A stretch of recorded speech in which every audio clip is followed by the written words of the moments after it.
Nabi SAW melewati fase yang kedua saat wahyu itu belum turun rutin seperti biasanya. Seperti halnya seorang yang sedang merasakan cinta dan kerinduan luar biasa, tentunya ingin selalu mendapatkan kabar, perhatian, dan juga hubungan yang rutin terjadi.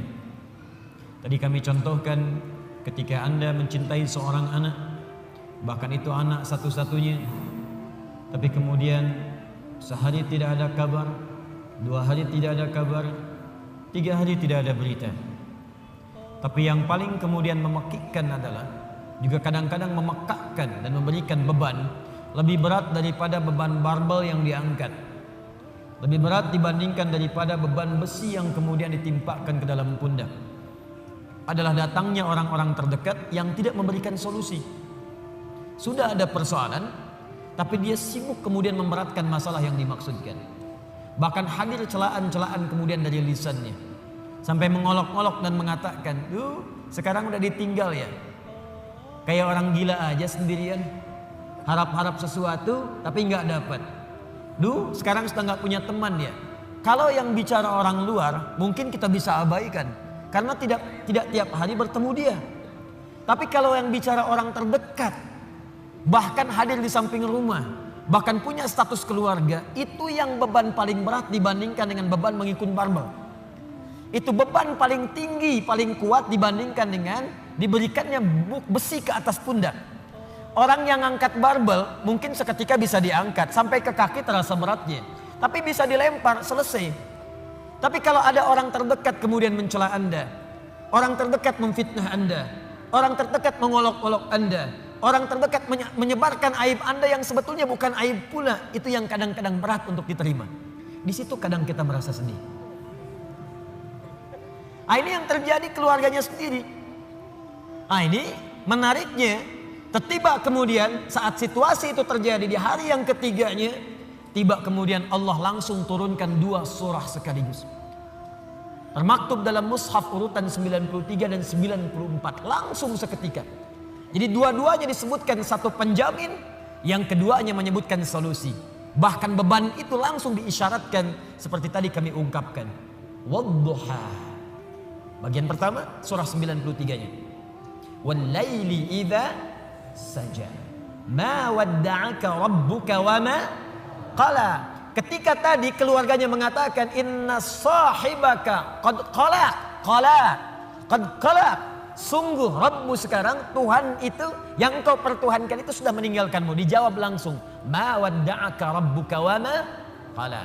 Walal akhiratu khairul laka minal ula. Wala sawfa yu'tika rabbuka fatarda. Alam yajidka yatiman fa'awa. Wa wajadaka dhallan wa wajadaka 'ailan fa ammal yatima fala wa ammas sa'ila fala wa amma bi ni'mati rabbika. 11 ayat langsung. Apakah berhenti? Tidak. Teruskan surah yang keduanya.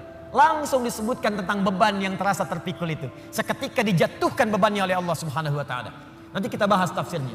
Alam nashrah laka wa wada'na alladhi wa rafa'na fa inna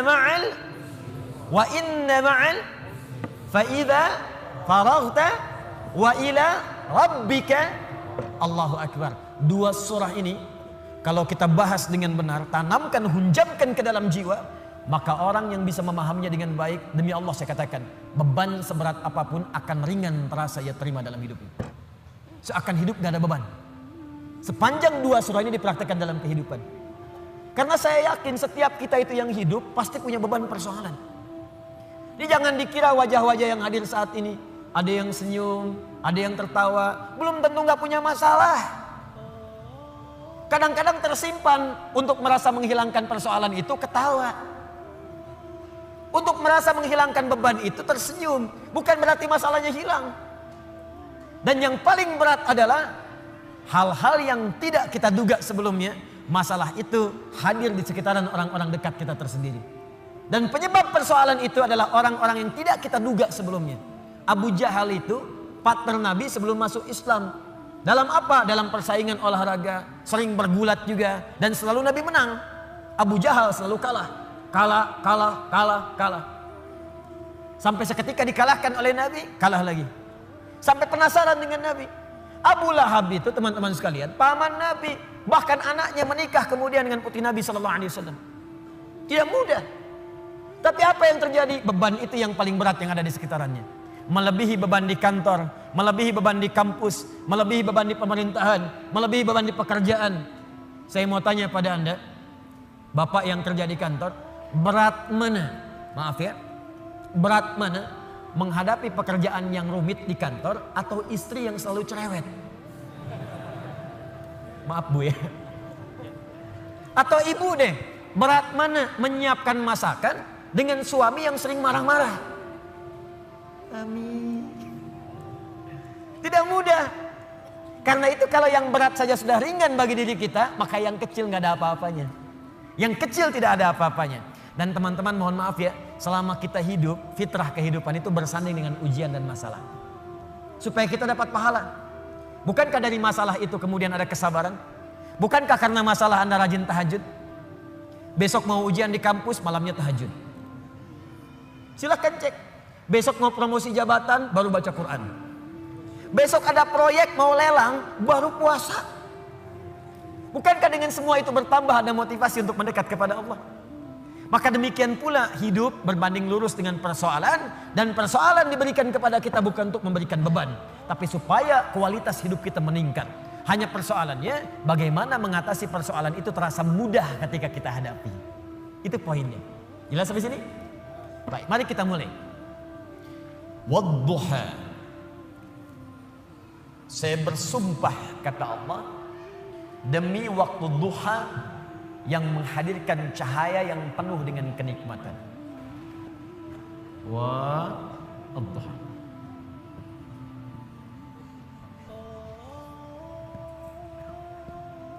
Fokus. Huruf waw dalam bahasa Arab itu setidaknya secara garis besar ada dua jenis. Satu disebut atof. Atof itu waw yang mengikutkan pada hukum sebelumnya. Misal, buka Quran surah ke-2 Al-Baqarah ayat 127, paling kiri sebelah atas. Wa idh yarfa'u Ibrahimul qawa'ida minal bait wa Ismail. Wa Ismail. Dan pelajarilah, ingatlah, pahami ketika Nabi Ibrahim ditugaskan oleh Allah untuk meninggikan bangunan Ka'bah, ditinggikan. Wa Ismail, dan Ismail ikut mengerjakan itu. Saya ulang, dan Ismail ikut mengerjakan itu. Jadi ketika ada huruf waw di tengahnya, itu artinya mengikutkan satu orang kepada yang lainnya dalam pekerjaan yang sama. Zahaba Ahmad ila Masjid Al-Ukhuwah wa Ali. Ahmad pergi ke Masjid Al-Ukhuwah dan Ali ikut ke situ. Itu waw ataf. Tapi kalau ada huruf waw misal berada di awal ayat biasanya dalam setiap awal surah dan harokat setelahnya itu kasrah. Harokat setelahnya itu kasrah. Jadi waw ada kalimat, di akhir kalimat itu harokatnya kasrah. Atau kasrahnya tidak ada tapi ditutup dengan alif. Alifnya alif belok begini. Itu menunjukkan wawunya sumpah, qasam, sumpah.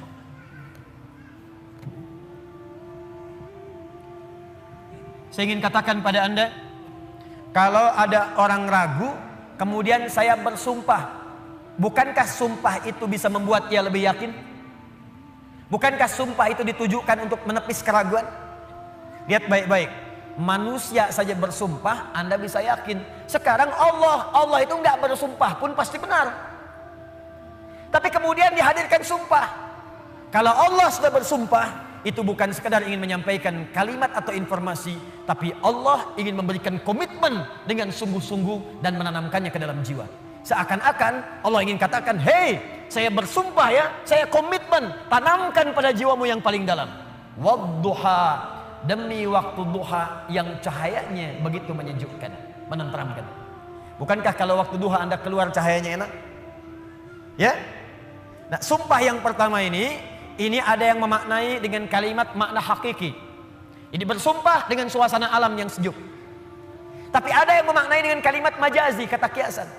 Muhammad saya bersumpah, tanamkan pada hatimu yang paling dalam, demi keadaanmu yang pernah mengalami ketenangan, seperti halnya engkau merasakan cahaya duha. Demi kondisimu yang pernah merasakan sukacita, yang pernah enak, pernah nyaman, gak ada gangguan, persis seperti engkau berjemur dalam suasana duha. Bukankah kalau Anda keluar suasana duha enak? Dalam bahasa bebasnya, saya bersumpah demi ketenangan, kenyamanan, kesejukan yang pernah engkau rasakan dalam hidupmu sampai dengan sekarang, seperti merasakan cahaya duha. Walaili idza saja. Hati-hati. Dan saya pun bersumpah demi malam apabila telah datang gelap gulita. Demi malam apabila nampak gelap sehingga tidak terasa, tidak terlihat apa yang ada di sekitarnya. Ini pun bisa diartikan bahasa kiasan. Walaili idza saja. Maaf, kalau malam gelap itu terus cahaya tidak ada, lilin tidak ada, lampu sudah tidak ada, Anda ada dalam satu ruangan, kira-kira, mohon izin ya, maaf sekali, kira-kira benda-benda sekitaran kita nampak tidak?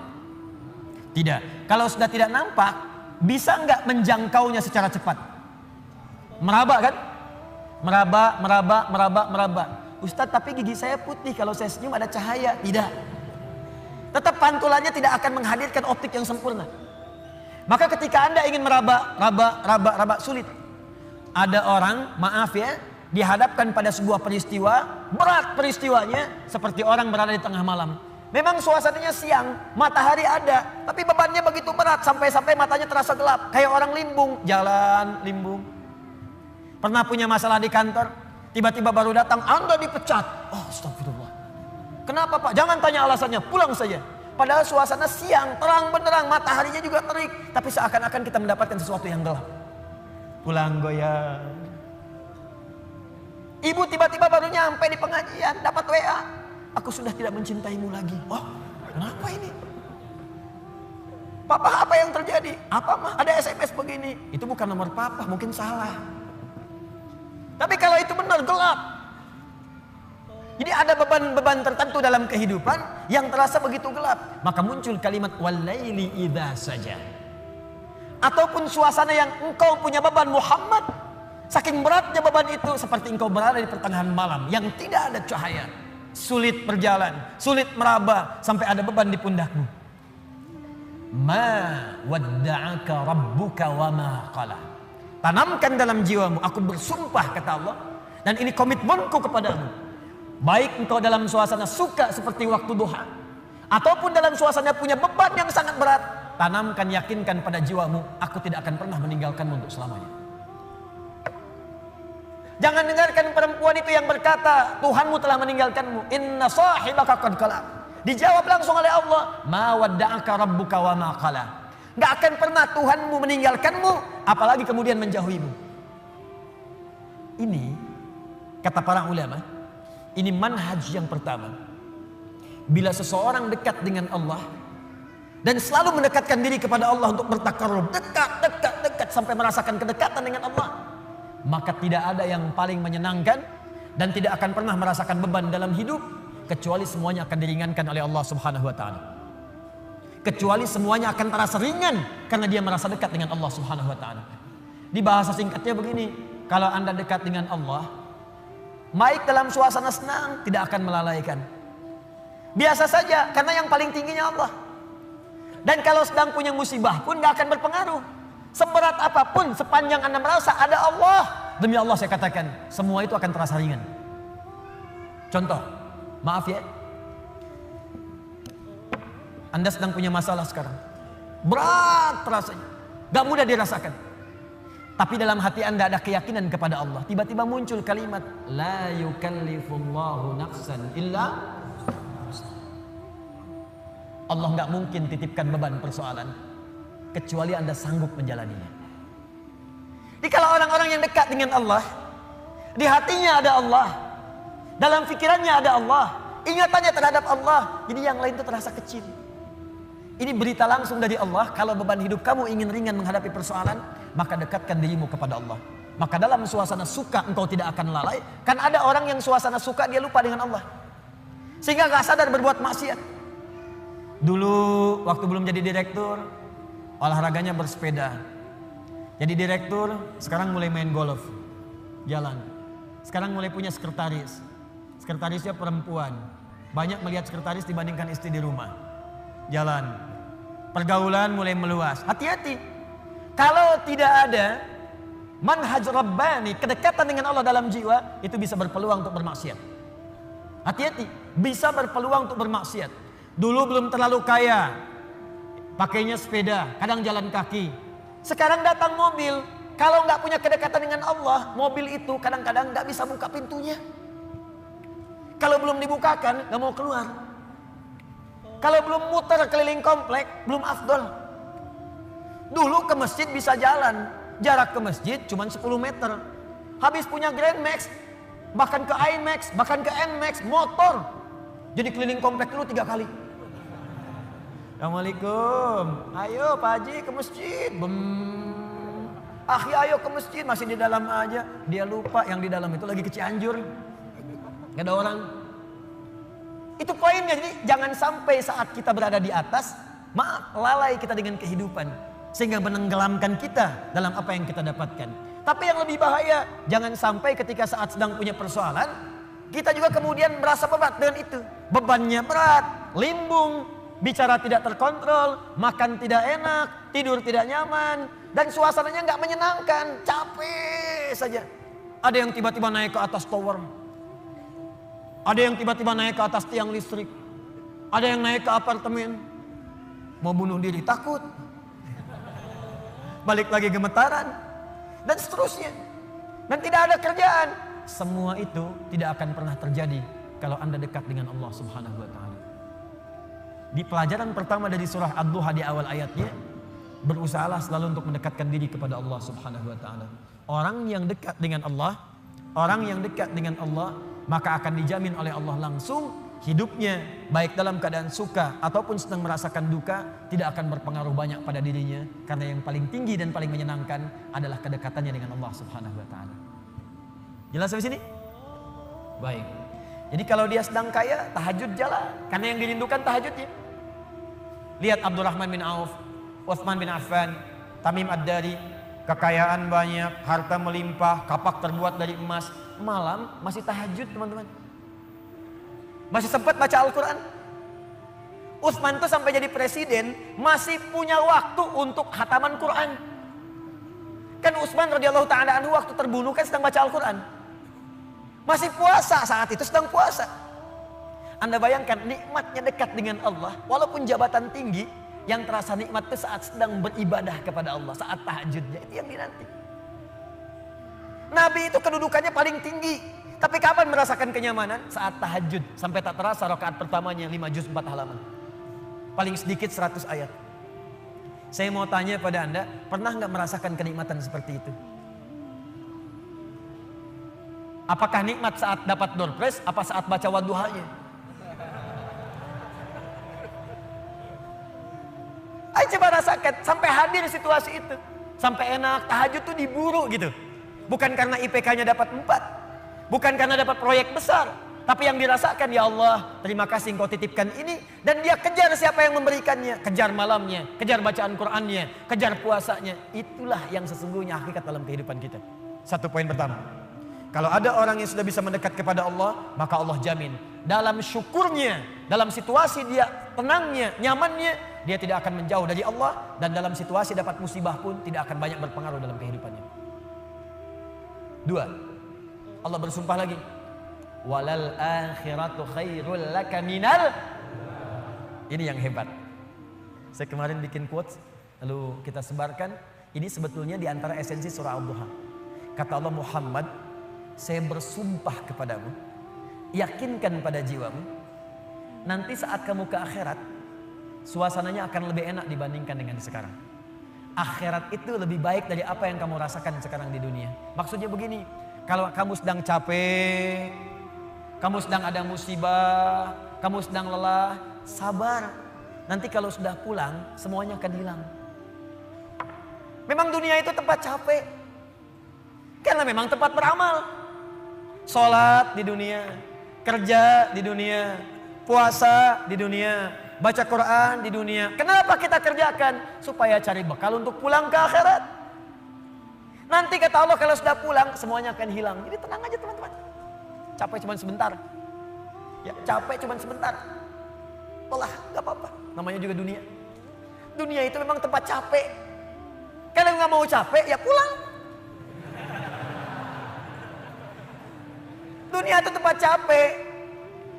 Dan kita memilih untuk hidup. Maka jalani itu, nikmati saja, kerjakan aja. Setiap kerja ada pahala, setiap kerja ada pahala, setiap sholat pahala, baca Quran pahala, niat mencari nafkah karena Allah pahala, merawat anak pahala, memberikan ASI pahala. Gak apa-apa, memang capek, memang ya dunia sifatnya capek. Tobakan antobak, setiap tahapan tuh capek lagi, biasa, supaya dapat bekal. Bukankah orang kerja dapat gaji? Dan enak kan kalau gajian? Dan kalau sudah dapat gaji, lupa kan 29 hari ke belakang? Anda itu bekerja, kerja, berangkat gelap, pulang gelap. Tapi kalau sudah dapat gaji, semua itu kan hilang lupanya. Pergi ke Lembang, ya, jalan sama keluarga. Ada yang ke Palembang, beli pempek. Ada yang ke Lembang, beli mak Lembang. Ada. Semuanya kayaknya hilang aja. Besoknya kerja lagi. Kata Allah, saya janjikan yang lebih dahsyat. Kamu sabar saat di dunia, karena dunia memang tempatnya capek. Kamu cari bekal aja, nanti saat pulang ke akhirat, saya berikan yang lebih indah dan gak akan pernah ada capek lagi. Sholat, udah gak ada lagi. Jadi jangan pernah bercita-cita nanti ahli surga Firdaus saya tahajud lagi. Terlampau soleh. Udah gak ada. Baca Quran, gak ada lagi. Yang ada itu masuk surga dengan Qurannya. At-Tirmidzi, nomor hadis 2915. Dipakaikan di atasnya mahkota. Dipakaikan di badannya jubah kehormatan. Dipakaikan di tangannya gelang-gelang emas. Pakaiannya sutra. Quran surah ke-35 ayat ke-33. Jannatu adnin yadkhulunaha yuhallawna fiha min asawir, ya, min dhahabin wa lu'lu'a wa libasuhum fiha harir. Ahli Quran mau masuk ke surga pakai jubah, pakai mahkota, emas, sutra, semua naik. Apa yang terjadi? Dimintakan membaca Quran yang ia biasa bacakan saat di dunia. Jadi setiap dia baca, naik. Iqra wartaqi fa inna akhira qiraatika akhiru manzilatika. Baca Quran yang biasa engkau bacakan saat di dunia. Nanti akhir bacaanmu, di situ tempat tinggalmu di surga. Dan berita baiknya, dia bisa menggandeng bapaknya, ibunya, suaminya, istrinya, anak-anak, cucu ikut di belakang semua. Kalau mereka orang yang beriman dan soleh di hadapan Allah Subhanahu wa taala. Dipimpin oleh ahli Quran, naik ke surga. Dia bacakan sampai minal jinnati wan nas, puncak surga yang paling tinggi. Begitu nyampe di situ, dikunjungi oleh semua malaikat dari 8 pintu surga. Itu ada di Quran surah 13 ayat ke-24.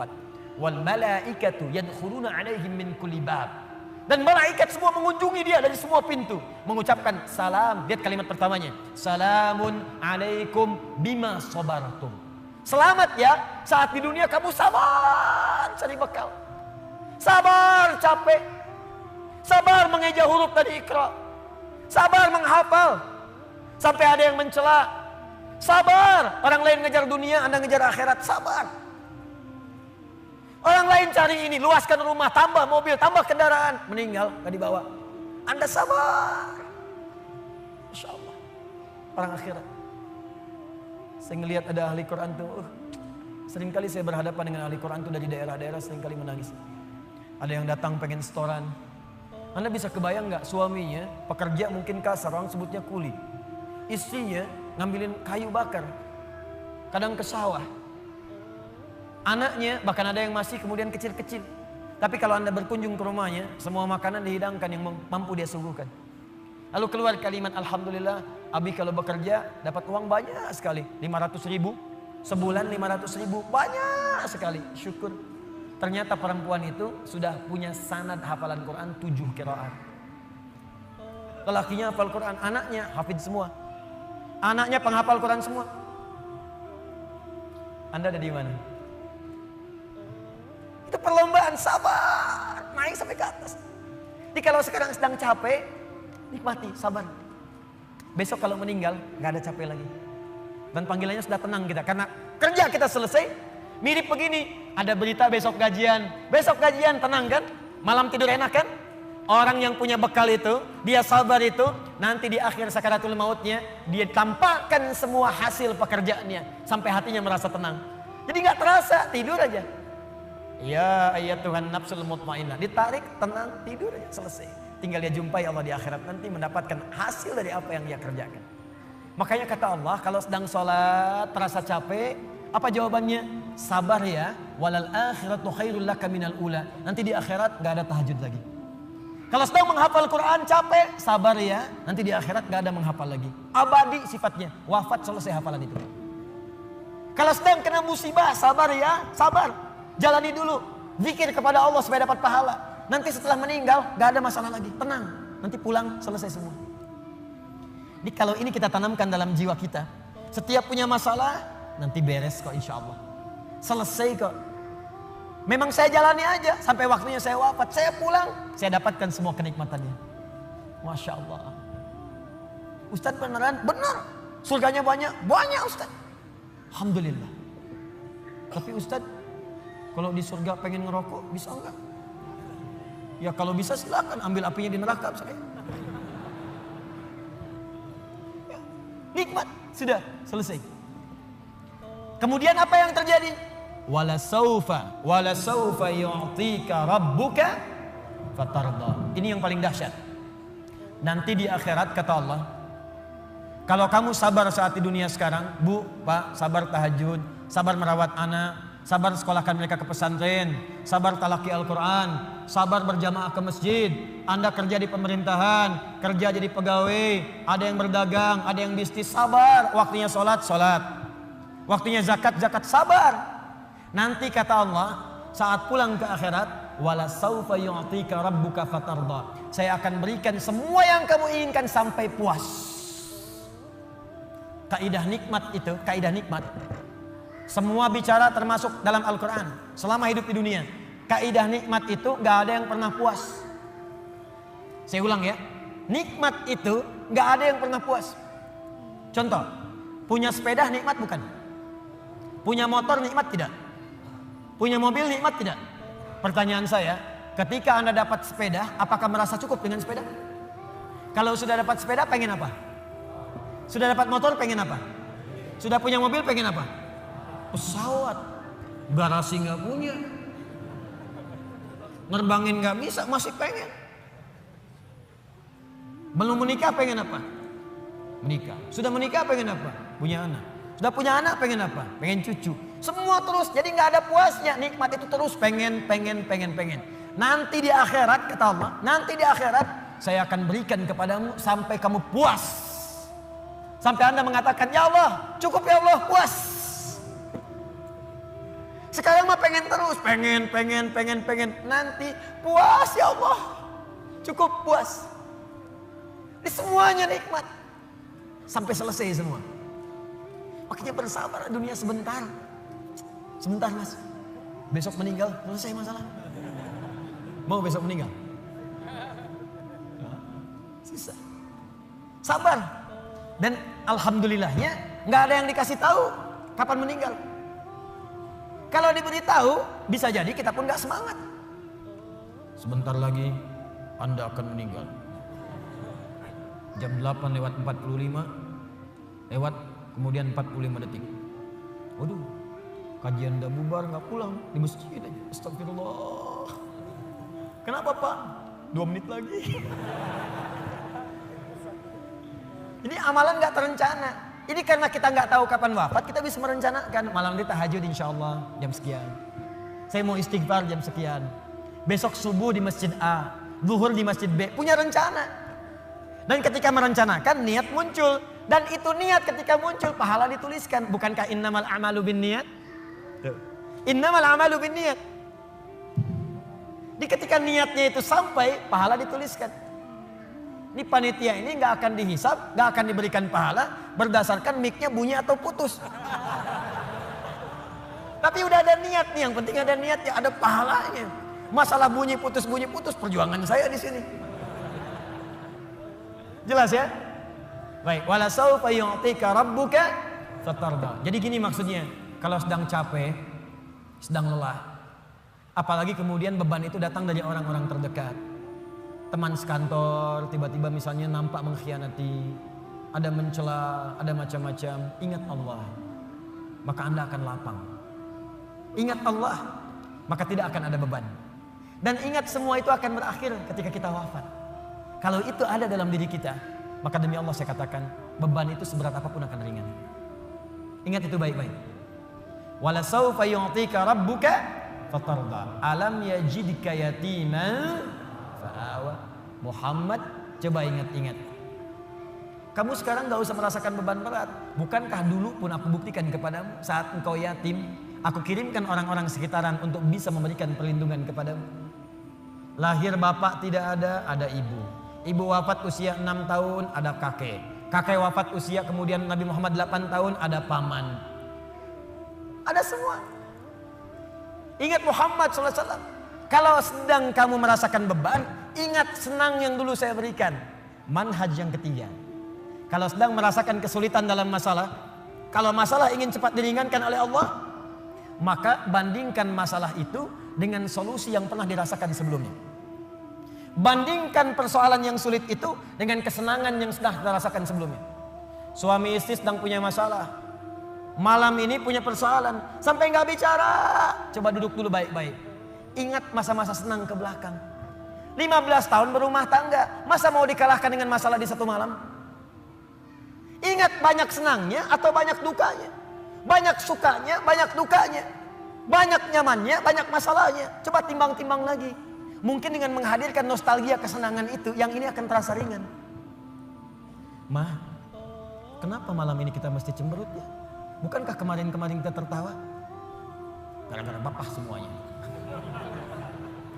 Gak apa-apa ma, memang gara-gara papa. Papa terima. Tapi mungkin Allah titipkan keburukan di papa itu karena mama bisa menyempurnakan. Mungkin Allah pilih mama itu adalah mama yang bisa membimbing papa lebih baik.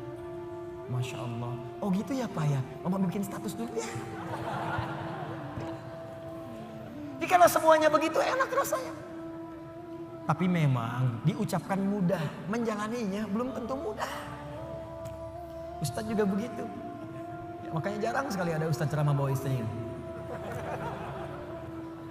Jadi kalau kita punya persoalan yang kecil-kecil sekarang, ingat masa lalu. Bu, Pak, ya maaf di kantor ada masalah. Masalahnya hari itu, jangan langsung merasa berat. Ada proyek gak selesai dimarahin sama bos. Anda kerja sudah 10 tahun, dimarahin baru hari itu. Senangnya kan banyak, udah 9 tahun. Masa persoalan sehari mengalahkan persoalan 9 tahun yang senang ke belakang? Kan tidak lucu. Anda gagal satu ujian, 9 mata kuliah lulus semua. Masa harus meratapi diri pada yang satu itu? Selesaikan. Mungkin di situ Allah ingin berikan anugerah supaya Anda paham lebih dalam. Mungkin disitulah kepakaran Anda supaya belajar lebih dalam lagi. Diangkat kemudian karena pakar itu di masalah itu. Saya dulu itu setiap menghadapi pelajaran-pelajaran bahasa, apalagi balaghah macam-macam dan sebagainya itu, di situ perasaan awal pertama sulit-sulit saya hadapi. Begitu dihadapi rupanya Allah menginginkan kita lebih fokus pada masalah itu. Seakan awalnya susah, ternyata ada nikmat di balik itu. Itulah poinnya teman-teman sekalian. Jadi kalau Anda sedang merasakan kesulitan, ingat masa-masa lalu saat Allah memberikan banyak nikmat dalam kehidupan kita. Jelas sampai di sini? Baik. Wa wajadaka dhallan fahada. Ingat Muhammad, dulu engkau belum pernah punya pengetahuan seperti sekarang. Engkau belum dapat bimbingan dari wahyu seperti sekarang. Ini dhallan di sini jangan sembarangan menerjemahkan ya. Di Al-Quran itu ada kalimat serupa, tapi maknanya bisa beda. Ghairil maghdubi alaihim waladdallin.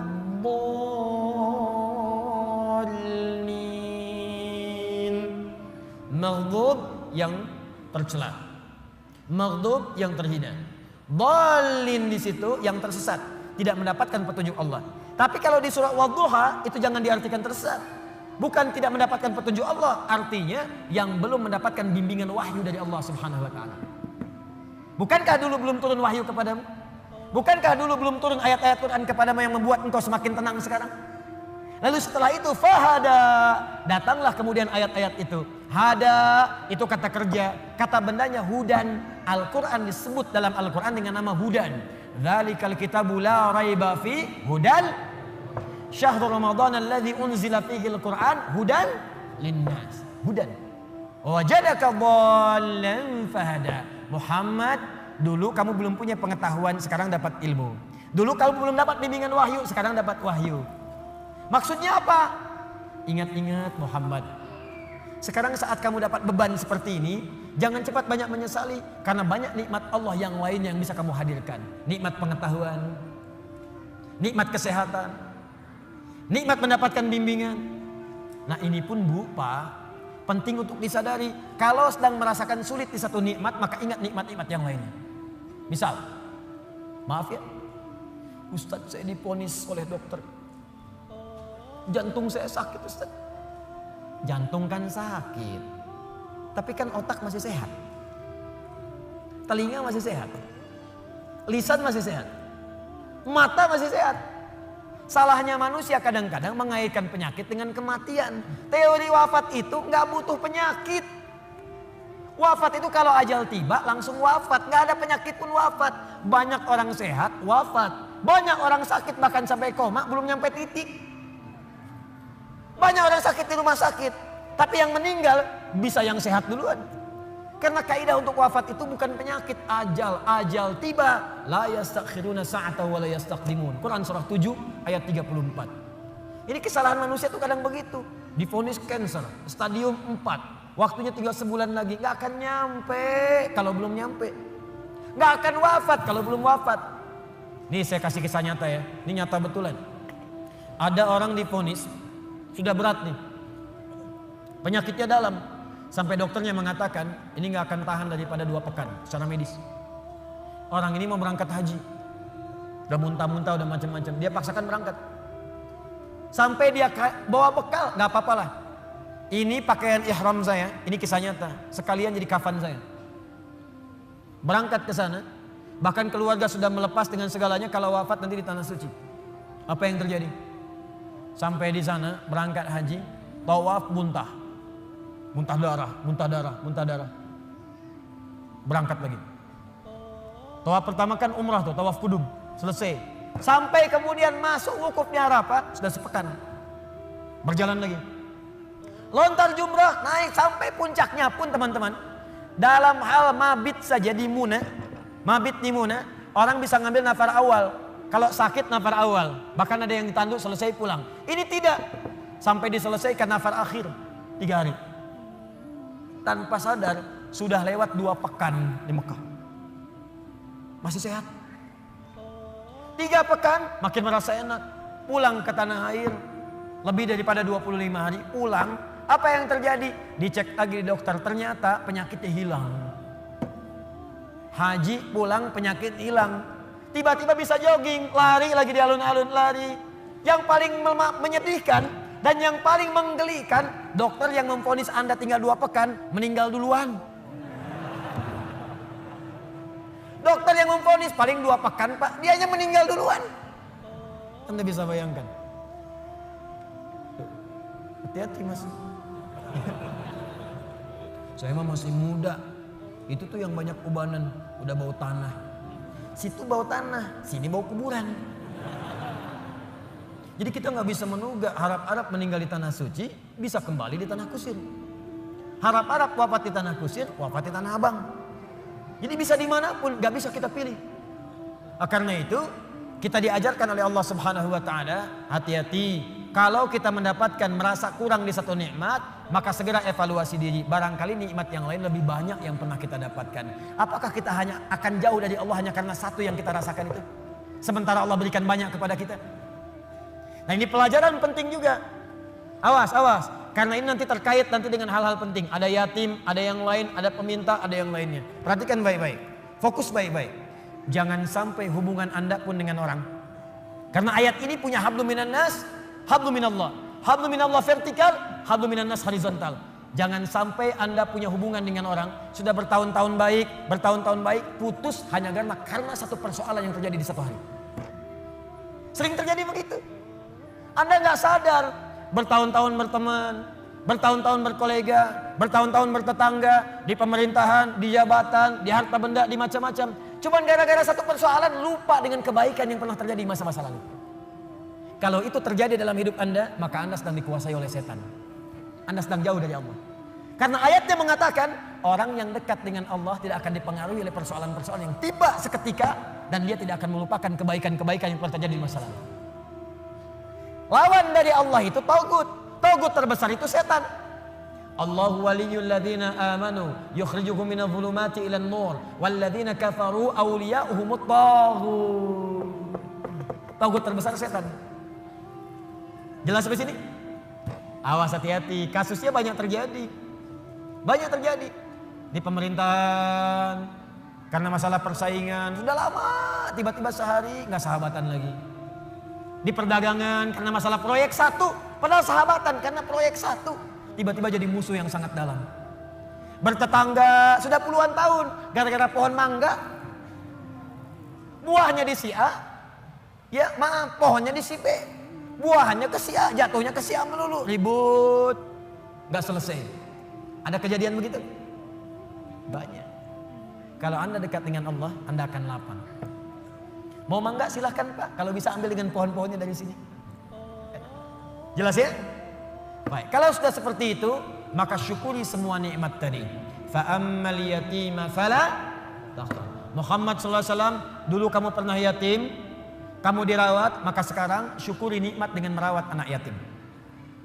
Nah, ini maksudnya, maaf sekali lagi, tolong hadirkan syukur sesuai dengan nikmat yang telah Allah berikan kepada kita. Contoh, Allah berikan nikmat harta, maka keluarkan syukur itu dalam bentuk harta juga.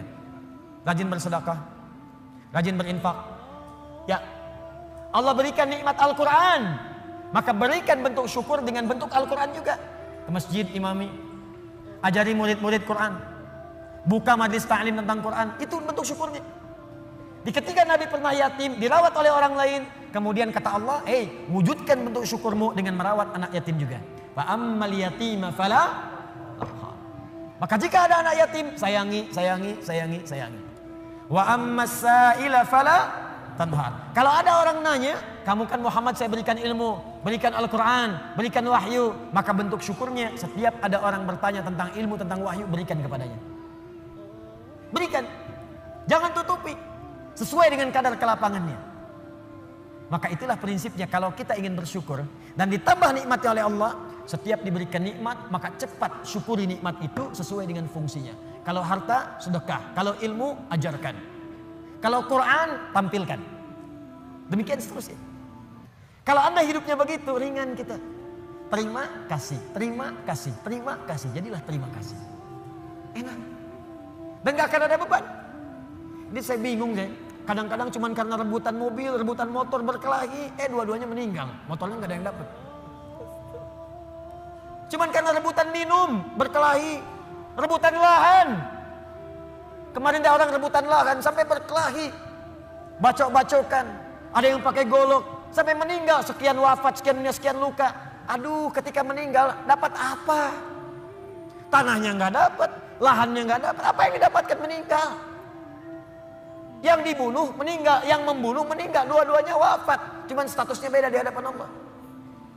Karena itu jangan berlomba dengan urusan dunia, capek. Nggak elit, nggak keren. Wafatnya nggak dapat apa-apa. Setelah itu baru kan bicara kepada diri Anda. Nah, ini bagian terakhir. Wa amma bi ni'mati rabbika. Bagian terakhir, dan kalau Anda mendapatkan nikmat dari Allah Subhanahu wa taala, untuk menguatkan dan mensyukuri nikmat itu, boleh Anda kemudian membincangkan nikmat itu. Kalimat Qur'annya fahadits, bukan fa'akhbir. Kalau fa'akhbir, sampaikan pada orang. Bikin pamflet dari Sabang sampai Merauke. Alhamdulillah Allah berikan kepada saya nikmat rumah yang luas, pasang. Bikin status di Facebook, bikin di Instagram. Mobil baru, foto, ceklik. Alhamdulillah, nikmat Allah saya mendapatkan Lamborghini. Itu Maria pamer. Alhamdulillah dapat misalnya kalung baru. Alhamdulillah berlian baru. Foto ceklik. Berlian harga 8 miliar. Pajang. Bukan. Fahadits itu punya dua arti. Satu, membincangkan ke dalam jiwa secara langsung. Diajak bicara diri kita. Ya, diajak bicara. Misal, pernah kan satu waktu kita merenung? Ya kan? Lalu kita katakan pada diri kita, alhamdulillah nih dapat ini, itulah fahadits. Jadi untuk mendekatkan diri kita dengan Allah, misal bisa konsisten tahajud malam, tahajud. Ajak bicara diri kita. Alhamdulillah, Allah telah memberikan nikmat tahajud. Besok harus nambah lagi, jangan sampai telat. Alhamdulillah Allah berikan nikmat Quran. Kamu jaga ya, kita jaga ya Allah. Mudah-mudahan masuk ke surga. Itu untuk menguatkan diri kita. Jadi kalau terbiasa dengan satu nikmat ibadah kah, nikmat harta kah, nikmat ketenangan kah, untuk menguatkan nikmat itu hadir dalam jiwa kita, ada bicara diri kita. Supaya nikmat itu melekat kuat dalam diri kita dan terjaga sampai menghadap kepada Allah Subhanahu wa taala. Yang kedua, hadis itu bisa berarti berbagi sesuai dengan porsinya. Misal, seorang guru ingin motivasi muridnya yang khusus. Datang dia murid-murid khusus. Boleh berbagi pada muridnya. Alhamdulillah, anak-anakku sekalian, murid-muridku, Allah titipkan kepada saya hafalan Quran 30 juz. Yang dihafalkan dalam 6 hari misal. Allah berikan kepada saya sekarang titipan fiqh. Allah berikan titipan saya kepada saya misalnya titipan hadis. Itu tidak ditempuh dengan biasa-biasa. Mesti rajin tahajud, mesti rajin baca Al-Quran, mesti rajin sedekah, mesti ijtihad untuk belajar. Itu boleh, sah. Kalau ingin bisa disampaikan pada kalangan umum dan dikhawatirkan terlibat riya di situ, tidak sanggup dia menerimanya, maka sampaikan dalam bentuk yang umum. Alhamdulillah Bapak Ibu sekalian, kita sudah mendapatkan nikmat dari Allah seperti Allah juga berikan nikmat kepada saya. Seperti mungkin Bapak Ibu lihat, alhamdulillah. Bapak Ibu juga punya nikmat dari Allah, alhamdulillah. Seperti halnya Allah berikan kepada saya juga kepada Bapak Ibu sekalian. Itu fahadits namanya. Disesuai dengan konteksnya, sesuai dengan keadaan orang yang diajak bicara. Di fahadits itu bukan kemudian mengupload nikmat di Facebook, mengupload harta benda di Instagram, lalu Anda tuliskan di situ rumah baru, fa amma bi ni'mati rabbika fahadits. Bukan begitu maknanya. Pulang dari haji boleh, saya kumpulkan tetangga untuk berbagi zam-zam, nggak usah bicara, zam-zamnya dibagi, kurmanya dibagi, wa amma bi ni'mati rabbika fahadits. Mau berangkat boleh, minta doa, ya, datang misalnya, bagikan makanan misalnya sedekah, setelah itu minta doanya, boleh silakan. Jadi pesan bagi mereka, kalau dia sekarang haji, besok lusa saya haji. Yang tidak boleh itu riya, yang tidak boleh itu sombong. Terima kasih Bapak Ibu sekalian. Di komplek ini telah datang sudi memenuhi undangan kami. Tolong didoakan insya Allah, besok kami berangkat kloter pertama untuk menunaikan ibadah haji. Mohon didoakan lancar ya Bapak Ibu sekalian. Kami banyak dosa, kami minta maaf. Ini haji pertama kami. Mungkin juga yang pertama di komplek ini ya. Ya Pak RT belum haji, ya Pak RW belum haji, ya. Juga tetangga sekalian belum haji. Nanti di sana kami doakan, insya Allah supaya cepat berhaji seperti kami sekarang. Habis pahala. Nyampe depan Ka'bah foto, ceklik, kirimkan ke grup komplek. Hari pertama sholatnya dekat Ka'bah. Habis. Itu bukan fa'amma bi ni'mati rabbika fahadits. Jelas ya? Nah kalau sudah begitu, maka lapang hati kita. Lapang. Dekat dengan Allah, ada beban hilang. Kekayaan datang tidak silau. Berbagi nyaman, enak gitu. Nikmat dibincangkan pun tenang. Kalau sudah tenang hati lapang, dalam bahasa Arab, sesuatu yang lapang, sesuatu yang tenang itu disebut dengan syarah namanya. Kalau kelapangannya terasa dalam disebut dengan insyirah namanya. Maka setelah ad-duha diturunkan, hati Nabi merasa lapang, tenang. Karena ada berita. Bukankah Anda cari-cari berita dari anak, tiba-tiba hari ketiga nelpon, Assalamualaikum ayah, abi, Assalamualaikum umi. Bukankah hati menjadi lebih lapang? Insyirah, syarah. Maka turunlah kemudian surah yang selanjutnya. Alam nashrah. Bukankah aku sudah lapangkan keadaan hatimu? Ini isyarat. Jadi kalau kita dekat dengan Allah, tersambung dengan Allah, online koneksinya bagus, sinyalnya bagus, ibadahnya bagus, tenang, hati pun akan lapang. Maka semua persoalan itu bukan beban, tapi semua yang dibuat oleh Allah untuk membuat hati kita lebih lapang. Wa wada'na anka wizrak alladzi anqadha dhahrak. Dan Allah sudah hilangkan beban yang ada di pundakmu itu. Yang tadinya cacian, makian, ada fitnah, ada macam-macam. Bahkan dari orang terdekat. Karena dekat dengan Allah, dibuang oleh Allah seperti barbel yang ada di pundak tiba-tiba dilemparkan seketika. Bukankah atlet angkat berat itu?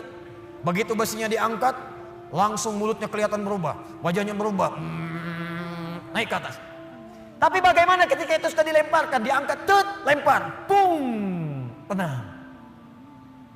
Alladzi anqadha dhahrak, buang, lempar. Jadi kalau orang dekat dengan Allah, begitu ingat Allah, semua beban yang besar pun seakan-akan dibuang, habis. Setelah itu apa yang terjadi? Ketika Anda bisa bersabar, lebih dekat dengan Allah lagi, lebih dekat dengan Allah lagi, maka yang terjadi, Allah bukan tenggelamkan Anda, tapi Anda akan diangkat di hadapan Allah Subhanahu wa taala. Wa rafa'na laka dzikrak. Disebut nama Anda di langit. Si fulan, abdi, hambaku. Si fulan, lihat hambaku, hambaku. Diuji dengan musibah seberat apapun, dia tenang saja. Dia dicaci, tidak membalas. Dia dihina, dia bersabar. Bahkan orang terdekatnya mengkhianati, dia sabar. Diangkat derajatnya oleh Allah. Dan satu kali diputar oleh Allah. Ja'al haqqu wa zahaqal batil, innal batila kana zahuqa. Satu hari kemudian, terbukalah kemudian yang nyata itu, maka yang buruknya hilang, yang baiknya muncul. Bukankah Yusuf alaihissalam pernah difitnah? Bukankah Yusuf alaihissalam pernah masuk penjara? Bukankah Yusuf alaihissalam pernah masuk ke dalam sumur? Bukankah beliau kemudian pernah disiksa? Bukankah beliau pernah dihujat? Tapi apa yang terjadi? Ketika beliau naik jadi menteri, membebaskan Mesir dari kelaparan, datang kemudian punya jabatan, apa yang terjadi? Ditukar semuanya menjadi baik. Wa rafa'na laka dzikrak, diangkat oleh Allah, dan semua masa-masa suram itu hilang seketika. Sekarang saya tanya pada Anda, tidak pernah ada menyebutkan Nabi Muhammad SAW, bukankah yang terbayang kebaikannya saja? Bukankah yang terbayang ketakwaannya saja? Bukankah yang terbayang kemuliaannya saja? Semua beban ketika sedang sholat ditaruh kotoran di atasnya. Ketika beliau berdakwah dilempari di Taif dengan batu. Ketika kemudian beliau sedang tidur akan diusir, dikepung oleh 100 pemuda. Semua siksaan, semua tantangan. Tapi apa yang terjadi? Ketika hijrah, semua lapang, balik ke Mekah, wa rafa'na laka dzikrak, diangkat semuanya. Tidak ada yang menyebutkan Muhammad kecuali semua kebaikan. Dan orang-orang sekitarnya kembali menjadi baik. Bagian terakhirnya, kalau Anda ingin mendapatkan ini semua, tidak mudah kata Allah. Bagaimana cara mendekat kepada Allah yang pertama? Maka rumus yang pertamanya, sebelum Anda lakukan dengan pendekatan ibadah kepada Allah, maka Allah berikan rumus cepat. Perhatikan rumus cepatnya. Perhatikan rumus cepatnya. Kalau sedang punya masalah besar, dan masalah itu ingin cepat dibuang dari benak Anda, tidak membebani pikiran Anda, maka keluarkan rumus di dalam kehidupan. Lihat kalimatnya. Inna ma'al, lihat. Alladzi anqadha dhahrak wa rafa'na laka dzikrak. Fa inna ma'al usri yusra. Kalau Anda sedang punya masalah, kata Allah, langsung tanamkan pada jiwa Anda. Kalau perlu berkali-kali, yakinkan pada jiwa Anda, setiap ada masalah pasti ada solusi. Itu cara mengemas kalimatnya. Setiap ada persoalan pasti ada solusinya. Bahasa gampangnya begini, kalau punya masalah langsung hadirkan di benak kita, pasti ada solusinya. Pasti selesai. Nah, orang begitu itu lebih ringan dibandingkan bikin status. Engkau tidak seperti yang aku kira. Rupanya engkau mengkhianatiku di belakangku. Terus nungguin status, disebarin ke orang, capek. Ping, dibaca. Kunaon, cek. Itu biasa, abi mas sabar. Capek. Buat apa? Yakinkan Allah tidak akan menguji saya kecuali saya sanggup. La yukallifullahu nafsan illa wus'aha. Yang kedua apa? Inna ma'al usri yusra. Ini pasti selesai. Nih catat kalimat saya. Catat baik-baik. Dalam bahasa Arab, usrun itu kesulitan yang paling pekat. Sangat sulit.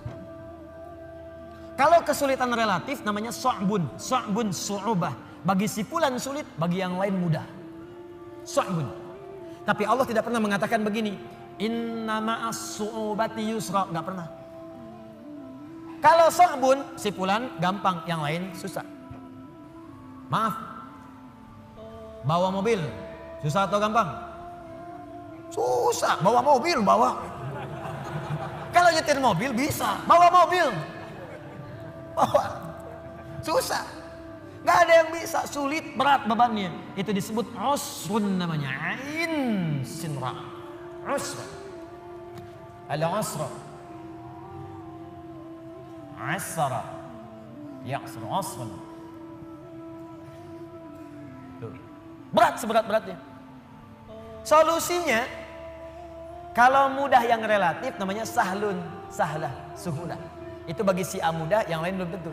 Tapi kalau semua mudah, semudah-mudahnya. Seperti minum air, seperti ngangkat sedotan, seperti ngambil tisu. Jangankan orang 50 tahun, anak 5 tahun bisa ngambil.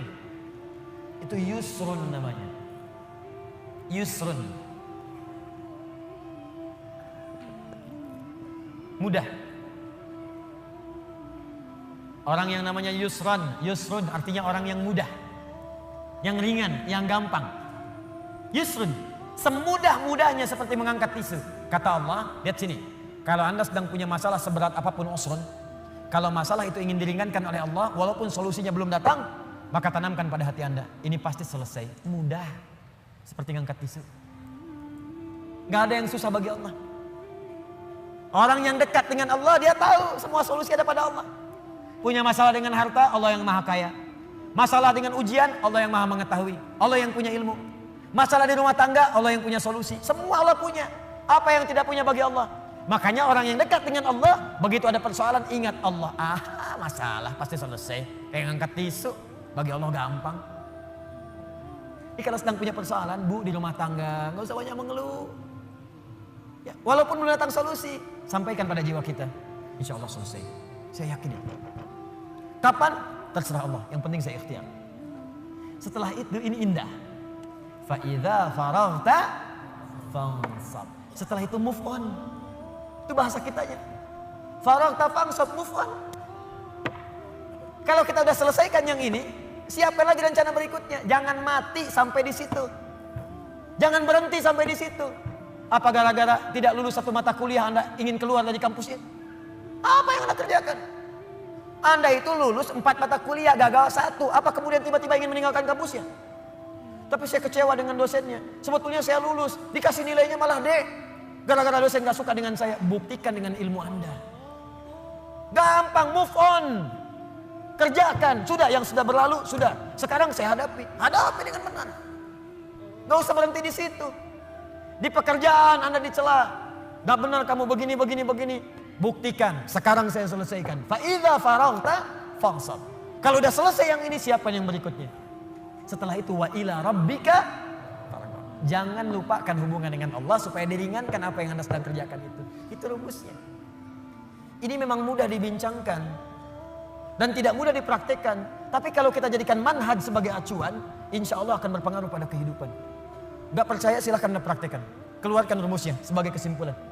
Pertama, kalau sedang punya persoalan, yakin Allah akan menolong kita. Yang kedua, ingat baik-baik. Setiap ada persoalan, selalu ada solusinya. Yang ketiga, selalu lapangkan hati kita dalam menerima cobaan apapun. Yang keempat, cepat move on. Kalau ada masalah, selesaikan, hadapi, serahkan semua kepada Allah hasilnya. Setelah itu, siapkan rencana-rencana kita berikutnya. Kalau hidup kita begini, kita akan teratur dan tidak akan disibukkan oleh celaan dan tantangan yang hadir dari sekitaran kita. Antum jalan aja. Paham? Ini tuh seperti sederhana, dibaca tiap waktu. Suratnya dibaca saat maghrib, dibaca saat isya. Mana buktinya? Baru baca wadduha, setelah itu sudah mengeluh. Wala sawfa yu'tika rabbuka fatarda, sampai ujungnya wa amma bi ni'mati rabbika fahaddits. Assalamualaikum warahmatullahi wabarakatuh. Assalamualaikum warahmatullahi wabarakatuh. Kenapa akhi? Masalah saya belum selesai. Sabar, terapkan. Jelas sampai di sini? Nah, karena itu kesimpulan dari materi kita malam hari ini, pertama, selalulah mendekat kepada Allah Subhanahu wa taala agar hidup kita lebih mudah. Saya ulang, selalulah mendekat kepada Allah Subhanahu wa taala agar hidup kita lebih mudah. Yakin, Pak? Bu, yakin. Allah itu pencipta kita, Allah yang punya solusi dari semua masalah kita. Anda dekat dengan Pak Wali Kota, pekerjaan Anda mudah di kota. Anda dekat dengan Allah, apa yang tidak mudah bagi Allah? Anda kan kalau keluar dari Bandung sulit juga. Pejabat di kota Bandung masuk kabupaten belum tentu bisa mudah. Pejabat di Jawa Barat masuk ke Sumatera belum tentu mudah. Pejabat di Indonesia masuk ke Afrika belum tentu mudah. Anda dekat dengan Allah, di mana batasan Allah? Gak ada. Dimanapun Anda mudah. Meninggal mudah. Ya ayat Tuhan nafsul mutmainnah. Hei jiwa yang tenang, ayo cepat pulang. Mudah.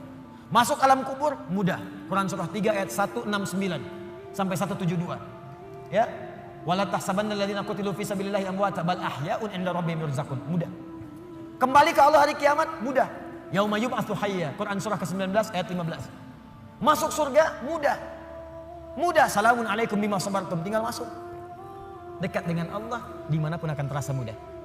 Nah, karena itu PR kita malam hari ini coba susun rencana. Ibadah apa yang bisa kita kerjakan secara mudah supaya kita bisa lebih dekat dengan Allah Subhanahu wa taala. Ibadah apa saja secara bertahap yang bisa kita kerjakan untuk membangun kedekatan dengan Allah. Misal, maaf ya, nggak harus semua dikumpulkan dulu. Keluarkan satu-satu. Anda mau mulai dari sholat dulu. Keluarkan semua bentuk sholat. Sholat sunnahnya, rawatibnya, sholat duhanya, syuruknya. Nanti besok satu-satu mulai kerjakan. Jangan semuanya dulu. Tahajud pengen langsung 11. Memang bangunnya jam 2. Sholatnya sampai jam 3. Tidur lagi bangun jam 8. Pakai rumus Nabi 2 rakaat dulu. Witir 1 rakaat. Gitu dulu. Nanti latihan lagi besoknya latihan puasa. Jangan langsung ke puncaknya dulu. Saya pengen langsung jadi hamba yang paling beriman. Puasa Daud. Masya Allah. Senin puasa, Selasa tidak. Rabu puasa, Kamis tidak. Jumat, Sabtu, Ahad, Senin, Selasa, enggak lagi setelahnya. Banyak tidaknya dibandingkan puasanya. Senin dulu. Mulai selama sebulan. Sudah enak tambah Kamis. Mulai sebulan lagi. Sudah enak tambah Ayyamul Bid. Mulai di bulan itu. Sudah enak puasa Daud. Oh gitu Ustadz ya. 5 waktu dulu ya Ustadz ya. Tambah rawatib. Kalau sudah enak sholat Daud ya Ustadz ya. Apa itu sholat Daud? Subuh sholat, duhur tidak. Asar sholat, maghrib tidak. Tidak. Paham ya? Nah coba latih. Nanti kalau sudah enak semuanya itu akan terasa sendiri. Terasa nikmat. Dunia itu. Saya kadang-kadang suka ketawa sendiri. Lihat orang rebutan jabatan, rebutan mobil, rebutan kendaraan, rebutan kamera, rebutan. Saya suka ketawa sendiri, ngapain? Ntar pulang meninggal juga. Hafat. Ini pulang bahkan dengan rebutan sendal. Ngapain? Ya ingat ya, saya tekankan nih. Anda mau keluar, kalau mau pikir-pikir ngambil sendal orang, ingat wafat. Wafat. Samping masjid pakai sendal orang, wafat. Ingat tuh. Gak jadi Anda. Gak jadi. Ya, ingat tuh kalau sedang jadi pejabat pengen tanda tangan. Ditawarin tuh. Ya disuruh korupsi, disogok, ingat wafat. Wafat. Begitu mau dikasih, ngasih apa tuh? Ada FIFA. Wafat kamu sekarang. Wafat sekarang. Wafat. Oh masa sih Pak wafat? Tobat kamu, tobat. Tapi 1 triliun Pak. Gede gini. Ayo istihoroh. Ingat ya. Itu poinnya, dekati diri kita dengan Allah. Setelah itu lihat apa yang terjadi. Rasakan bedanya, bedakan rasanya. Pasti akan terasa bedanya untuk kita semuanya. Saya kira itu 2 surah yang kita bahas malam hari ini. Memang surah ini biasa kita bacakan, tapi jarang diamalkan oleh setiap orang-orang yang membacanya. Karena itu dari sini mudah-mudahan kita dikuatkan oleh Allah untuk mengamalkan isinya. Semoga kita dilapangkan hatinya dan saling berbuat baik. Kalau ini dianggap berhasil apa yang saya sampaikan, setelah ini ada kelapangan dalam jiwa kita. Tapi kalau tidak merasakan ada pengaruh, berarti mungkin mohon maaf. Bisa jadi Anda yang kurang fokus atau saya yang kurang benar menyampaikan. Atau mic-nya yang kurang jelas. Tidak ya, kita belajar dengan baik insya Allah. Mudah-mudahan ada kemuliaan untuk kita semuanya.